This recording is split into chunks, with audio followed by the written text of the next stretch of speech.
Where's the dog? He's out back. All the way out back. Is he locked up somewhere? He's in the backyard. I need someone now. Please.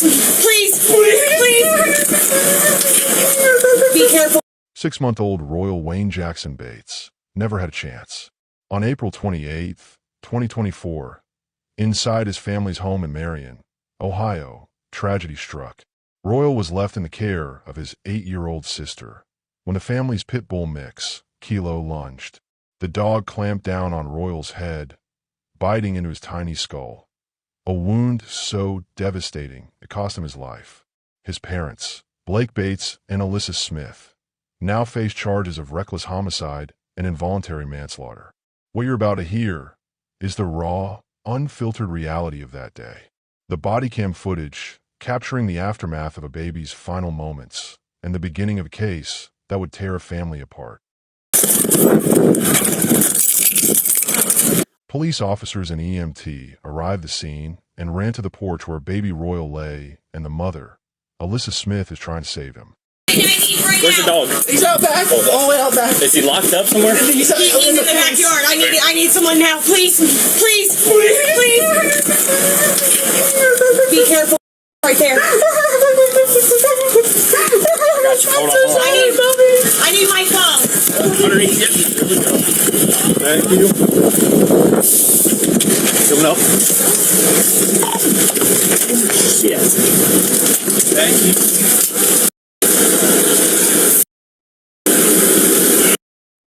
Oh, it's cracked. What the open? Let's someone get up front and drive. I'm calling your dad right now. Thank you.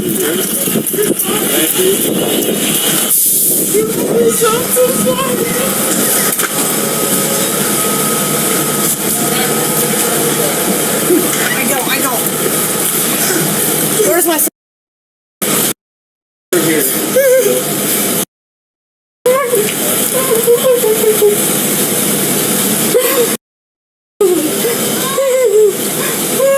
Stay here with Blakey. I'm calling your dad right now.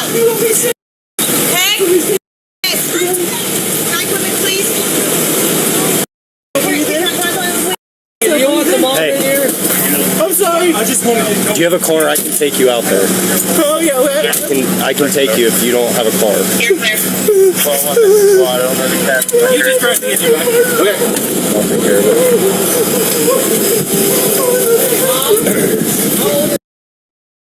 Alyssa Smith, the baby's mother, is visibly holding things together, while the dad, Bates, is shaken and traumatized. They declare the dog has got to go.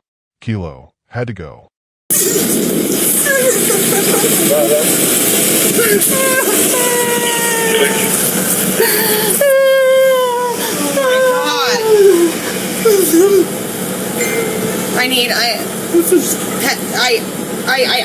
I know you are. This is the first time he's done it. Like, this is not, but he's got to go. Well, obviously. This is better make it. Are you guys mom and dad? Yes. Okay. Is it just you guys here? It was my Where over there. he's okay? Yes. Traumatized. Right.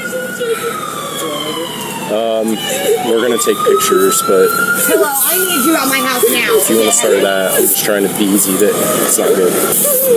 Are you guys gonna go out to the hospital? Yes. How are you getting there? I will drive, but I kind of. Right. I want to get to my. Right. All I did was food, and then he thought it was a toy or something, and the dog just. What kind of dog is it? He's a Great Dane and Pit and something else mixed. Hey, baby. It's okay right now, okay? Hey, come here, please. Thank you. The cops then try to talk the father to find out what happened and went into the house. Video in the house is blurred and redacted. Yeah, I was out back and I just heard the screaming. So I ran in, tried to stick my hands in his mouth and just, right on the head. It doesn't matter what mommy has to do. Mommy will quit her job and everything. Okay? You just worry about you. Yeah. But come over here and get your stuff. No, you stay right here, actually. Hold on. You stay there. Do you want to get cleaned up, and then if I can, where you want? That's on his way right now. Okay. Clean everything. Right. And You're just covering blood. I'm sure I know. I'm just I'm in shock right now. Me too. I don't even know how to feel. I don't even know what to feel. Let me go get cleaned up and I'm gonna head to the hospital. The dog's locked up? Yeah, I was gonna put him in the garage just because I know we can't get out of that. Is that where he's at now? He was just in the fence in the backyard. Okay. I'm so sorry.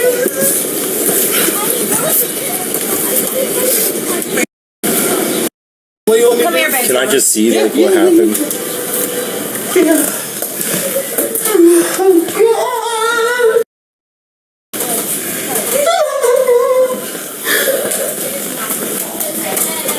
He's laying right there. He's right here.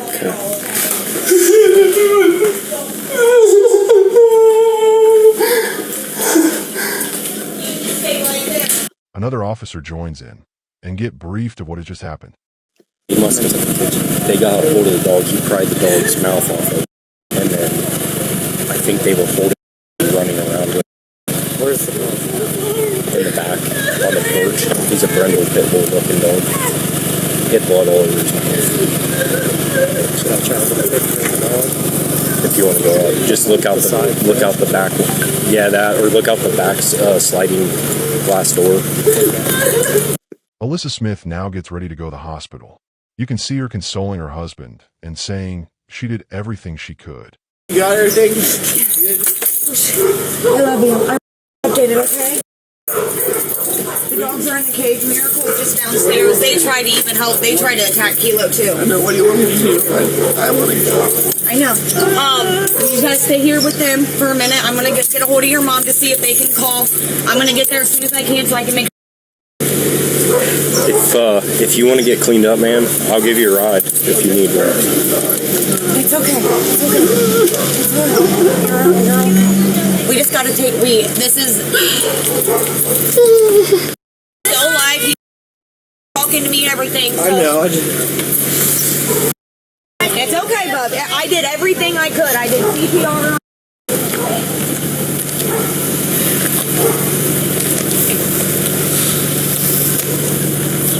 Is this animal gone bad? The dog? Yeah.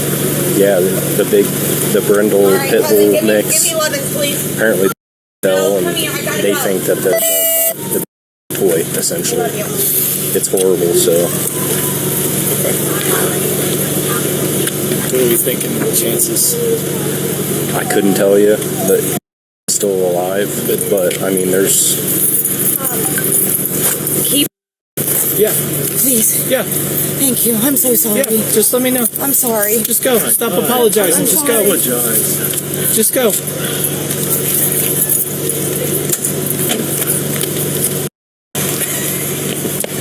Going through it right now, okay? An officer then talked to the neighbors, who confirmed they just moved in. Then he went on to question Blake Bates, the father. Are those dogs problems usually or anything? They just moved in. Really? Yeah, so we didn't know them too well. My son knows the. And what, like 3 days, 4 days now? We became friends yesterday. Gotcha. When do you think they moved in? Maybe. Yeah. A week, that's it? A week. What else do we need to do? Anything here? The dog's put up and as good as he can be, right? Yeah. Okay. How many dogs do you guys have? 4. Because they ended up having a litter and we just sold 9 of the 12 and we're still trying to get rid of the other 3. Yeah. Yeah. Just the one grown dog though? Yeah. Gotcha. Yeah. What was that dog's name? Kilo.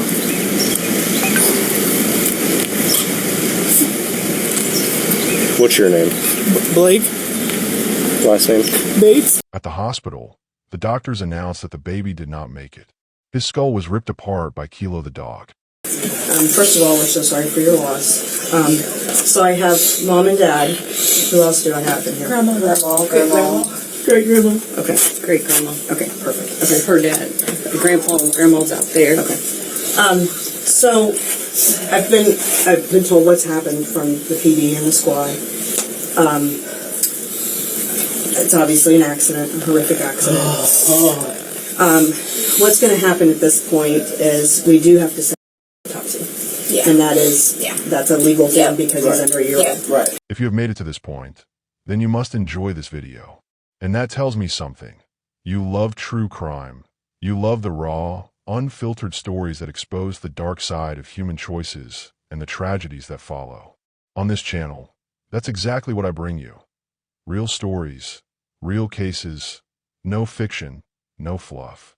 Just the truth, told in a way that keeps you on the edge of your seat. So do me a favor, hit that subscribe button right now and turn on the notification bell so you never miss a single story. Because every week, I bring you another case, shocking betrayals, courtroom twists, and heartbreaking tragedies that demand to be heard. Subscribe, join this community of truth seekers, and let's keep uncovering the stories that matter. Together, we'll make sure these voices are never forgotten. Now let's go back to the story. This is not just a story about a dog. It's a story about choices, responsibility, and how one moment of neglect can end in tragedy. On Miami Street in Marion, Ohio, stood a modest home. To outsiders, it looked like an ordinary family house, children playing, parents working, the sounds of everyday life. But behind the door was a storm waiting to break. Inside that house lived baby Royal Wayne Jackson Bates, just 6 months old. His parents, Blake Bates and Alyssa Smith, shared their space not only with their children, but also with a dog, a pit bull mix named Kilo. Now, Kilo wasn't a stranger to violence. This wasn't a dog with a clean record. In fact, neighbors knew him as unpredictable and aggressive. A year earlier, Kilo had attacked a neighborhood child. Authorities were aware. The warning signs were clear. But despite that history, Kilo remained in the home, free to roam around the children. April 28, 2024. That day, the parents weren't fully present. Blake, the father, was outside. Alyssa, the mother, had gone into the bathroom. And so, the responsibility of watching over baby Royal fell to his 8-year-old sister, a child herself. Picture the scene. Royal, lying on the living room couch, innocent, helpless, barely old enough to crawl. His sister, doing her best to keep an eye on him, while the adults were elsewhere. Then, in a moment so ordinary it could happen in any home, Royal rolled off the couch. But what should have been nothing more than a startled cry became something much darker. Because Kilo was waiting. The dog lunged, without hesitation, without mercy. The pit bull mix sank its teeth into the infant, delivering a wound so severe that investigators later described Royal's skull being opened. The room filled with screams, panic, chaos. In those few seconds, everything changed. Baby Royal never made out alive. This wasn't a freak accident. It wasn't unpredictable. It was the direct result of warnings ignored, of a dog's violent past overlooked, of parents who made a decision to keep an animal they knew was dangerous in the same space as their children. Experts in child safety and animal behavior have long warned against this very scenario. Leaving infants unsupervised with dogs, especially breeds with known histories of aggression, creates life-threatening risks. No matter how loyal or family-friendly an animal may seem, the vulnerability of a child and the instincts of a dog can collide with devastating consequences. In Royal's case, the supervision wasn't just inadequate, it was nearly non-existent. An 8-year-old sibling cannot be expected to protect a baby from an aggressive animal. And in that absence of parental presence, the worst-case scenario played out. Think about it. This wasn't the first time Kilo had shown aggression. A child outside the family had already suffered. That should have been the moment to make the hard decision, to remove the dog, to put the safety of children above loyalty to a pet. But instead, the family rolled the dice. And on that day in April, they lost everything. Royal's death was not just a personal tragedy. It became a criminal case. Because when prosecutors looked at what happened inside that home, they saw more than an accident. They saw recklessness. They saw parents who ignored the warnings, parents who failed to protect their children, parents whose choices cost an infant his life. And so, grief turned into accountability. What started as a household accident became the foundation of a homicide indictment. 6-month-old Royal Bates had already been laid to rest when investigators turned their attention to what happened inside the Miami Street home. At first glance, some might have want to call it a freak accident, a moment of bad luck, a twist of fate. But to prosecutors, this wasn't fate. This was reckless homicide. And so began one of Marion County's most painful criminal cases, the prosecution of Royal's parents, Blake Bates and Alyssa Smith. The evidence was chilling. Royal wasn't left under the care of a trained adult, but of an 8-year-old sibling. The pit bull mix, Kilo, wasn't an unknown risk, but a dog with a history of aggressive behavior, including an earlier attack on a neighborhood child. Prosecutors argued that the parents knew, or should have known, the dangers. They alleged that by failing to act, by ignoring the warnings, and by leaving the children alone in that living room, Bates and Smith created the very conditions that killed their son. So, the charges came down hard. Involuntary manslaughter, reckless homicide, child endangering. Each charge painted a picture not of a random accident, but of avoidable negligence. In April 2025, a Marion County grand jury returned indictments. Suddenly, this wasn't just a family tragedy. It was a felony case. Both parents now faced the possibility of 11 to 16.5 years in prison if convicted. That's not just time lost. It's years of their lives, years away from their surviving children, years branded by the stigma of being responsible for their baby's death. But the courtroom wasn't only about charges. It was about character, history, and credibility. And when it came to Blake Bates, prosecutors had more than just the dog attack to point to. At the time of the indictment, Blake was already behind bars. His rap sheet included domestic violence by strangulation and escape from custody. This wasn't the picture of a stable, protective father.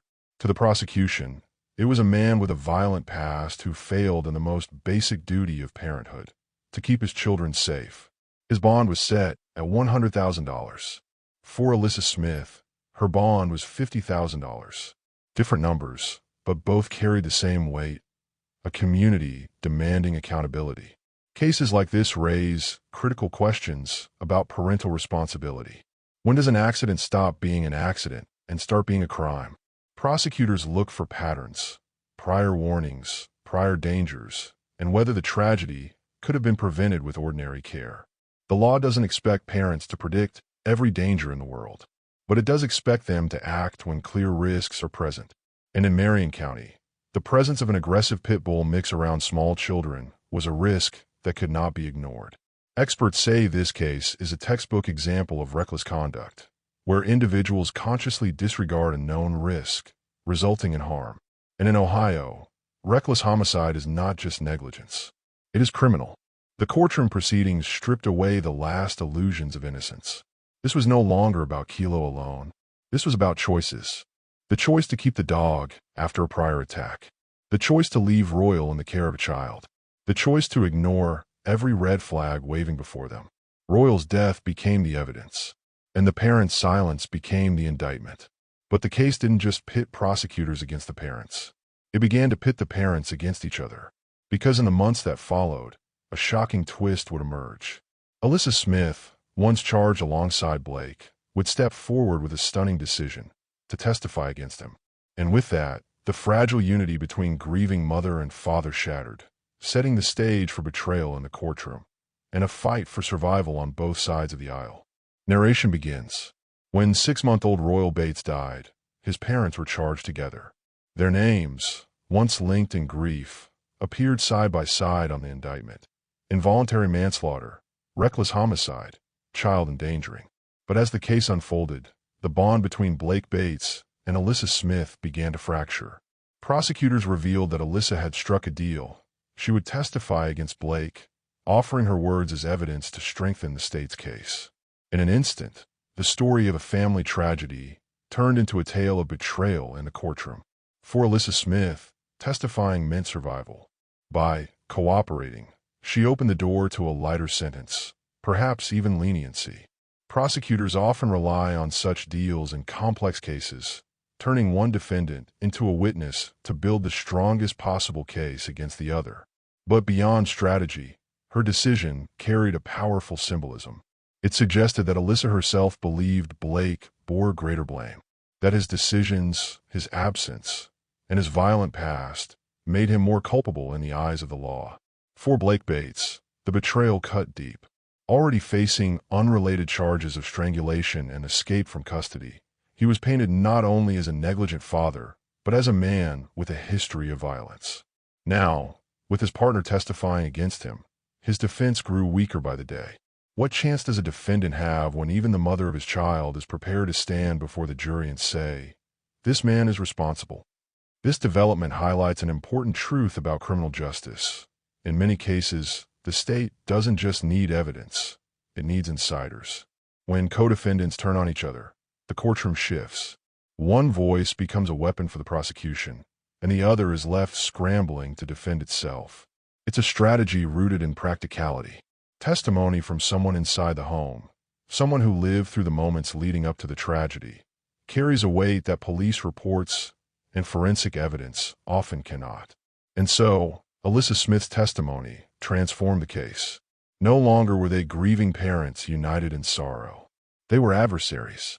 One facing the jury with the state's backing, the other standing alone, accused not only by prosecutors but by the very woman who shared his child.